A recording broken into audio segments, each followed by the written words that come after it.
Hey everyone, my name is Matt. Welcome to my backyard. Today is August 23rd, my sister's birthday. Happy birthday, Nicole. And this is my weekly shop update. So in case you missed last week's update, I will be at IWF in Atlanta this Friday, and Saturday is August 26th and 27th, I believe.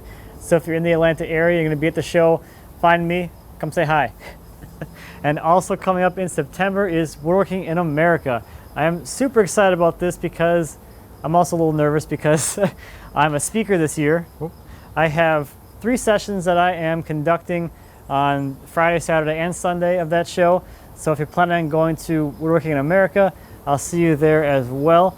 Popular Woodworking also put out a little interview thing about me, kind of promoting the event. So I'll leave a link to that thing as well if you want to take a look at that over on their blog. I have a link to that in the description, as well as the links to the Woodworking in America website where you can take a look at the descriptions for my sessions that I'll be having there.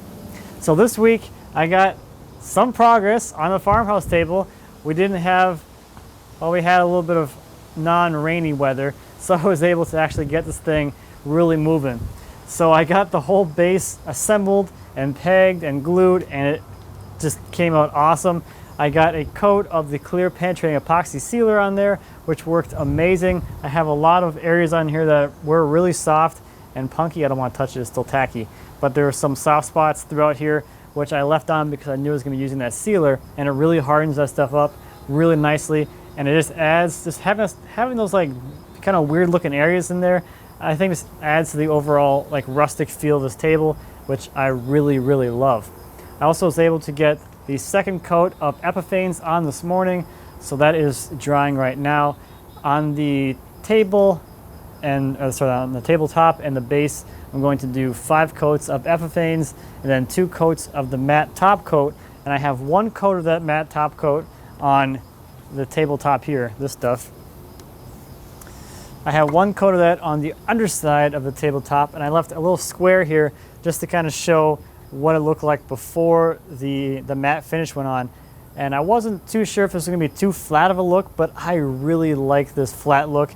I think it looks a lot better than the high gloss that comes by default by just using the top coat. So I'm really, really excited to get this whole thing finished and get a final look at it. It's going to be just awesome. So I thought today I'd answer a few questions on the sawmill. So before we head over there, let's take a look at some viewer projects. First up this week is an oak table by Guillaume. The table is made from oak and the drawers feature dovetails. There is a piece of stone set into it, and the stone is a Spanish pulpus. What I like about this is you don't need coasters because the whole tabletop is a big coaster.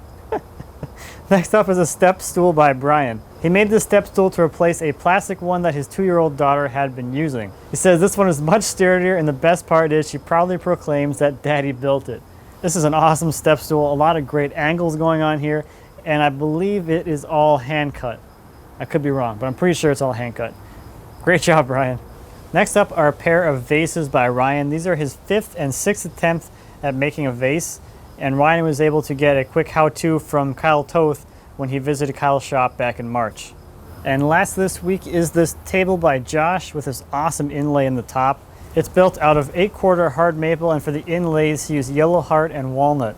He wanted to use cherry for the red, but messed up the inlay process, and he went ahead with a stain instead. Josh also has a video on his YouTube channel while making this table, so if you're curious about how the inlay process went, you can take a look at that. So this might look familiar to you if you've already watched the track frame video that I posted yesterday. The great thing about this like workflow and the editing style is I can really keep the videos constant with what's going on in real life. So I shot the outro to that video on Sunday. I edited the video and posted it yesterday, Monday, and now it is Tuesday. So it's come along really nicely. So the biggest question I've gotten, or comment or suggestion, whatever you want to call it, is why don't I pour a big concrete slab for this thing to sit on? Well, besides the fact that I really don't feel like digging a hole in my driveway, framing and forming, and then pouring 4 cubic yards at least of concrete, the real reason is just all around me. The fact that there are logs all over my driveway and this mill is not in its final place. I would have to move these logs out of the way in order to pour a slab where this thing is going to supposedly go. I don't know exactly where it's going to go yet, but I'd like to have the flexibility to move it to wherever I want in case I need to adjust it. But just to give you an idea, this mill is aligned this way, but in reality it'll be closer to be aligned with the same angle as this log, for instance, and running this way. So right now how I have this thing set up is it's going to be I'm just going to be able to sneak the saw head by that wall there on the shed. The saw head is going to be about 10 feet wide, so that means it's going to come out to about here, the end of the saw head. And then I'll have about 8 inches or so to the corner of the shed, and I'm going to have to scoot this log over to get the saw head through here so I can cut these logs and get them out of the way. So that's the biggest reason on that. And just to kind of give you a preview of some ideas for the future, I'm going to make this mill somewhat mobile by having some removable wheels that I can attach to one end and have a removable hitch mount for my truck for the other end, so I can scoot around the yard, the driveway, to get it where I need to. So another question I get quite a bit has to do with these runners. Why are they here and why are they stainless? So I'll answer the first one first. They're here because of this rail. In order for the saw blade to actually cut close to the deck, the cant or the log has to be up off the bed enough so the blade will clear the track. In this case, the way the whole design works is, in theory, I haven't built it yet, but the blade should be able to get all the way down to the deck, so I can cut all the way down to the deck. Obviously not all the way down to the deck because you got clamps and whatever, but I'll have that range of motion to get all the way down to the deck because the log is up here above the track. I don't have to worry about cutting through the track with the blade. Now there's a few different ways you can go about this. I could have made some kind of shelf thing down here to rest the track on and weld that onto the side of this beam. That's an option, a little more weight, a little more work. I could have also made the centerpiece here taller. I could have made it out of like a 2x8 instead of this 2x6 and get kind of the same effect. But I wanted it to be 2 pieces so that I could shim this runner in case the track went out of flat or distorted at all throughout its life. Now the other thing that I got a question about is why is it stainless and why is it not steel or something else like that? Well, on the sawmill, this is the biggest wearing part. Logs are going to be rolled on here, slid, boards are coming off all the time. So a painted steel piece is probably going to chip the paint and end up rusting, and then that rust gets into the wood and probably not that great anyway. There's a few different ways you can go about this. I went with the most expensive and the easiest option. I considered a few other things as well. I considered doing a 2x2 piece of steel just like this, but then attaching a piece of stainless steel bar stock to it, and that would have reduced the cost by about 20%, but again, more work.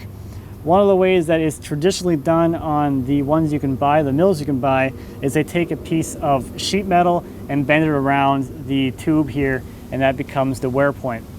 I don't have a brake or a good way to bend sheet steel. I could have had it done, but again, this is just easier than doing it that way, and this will last forever. It's 1/4 inch steel. You could probably get away with doing it with galvanized or something. I don't know much about galvanized steel, other than if I have to weld it, I don't really want to be doing that because it sounds like it's pretty heinous to weld. So again, I went with the most expensive, but the easiest option, and also I think it looks the best because it looks pretty awesome. So real quick, if anyone knows a source for some plastic or rubber end caps for a piece of 2x6 tube, please let me know. I'd be really thankful to know where to pick those up. I've only been able to find them for up to 2x5 tubes, and I don't want to weld a cap on there because I want to have the option to extend the track in the future. So that's about all I have for this week. Thank you as always for watching. I greatly appreciate it. If you have any questions or comments about anything I talked about today or anything in any of my other videos, please feel free to leave me a comment. As always, I'd be happy to answer any questions you might have. And until next time, happy woodworking.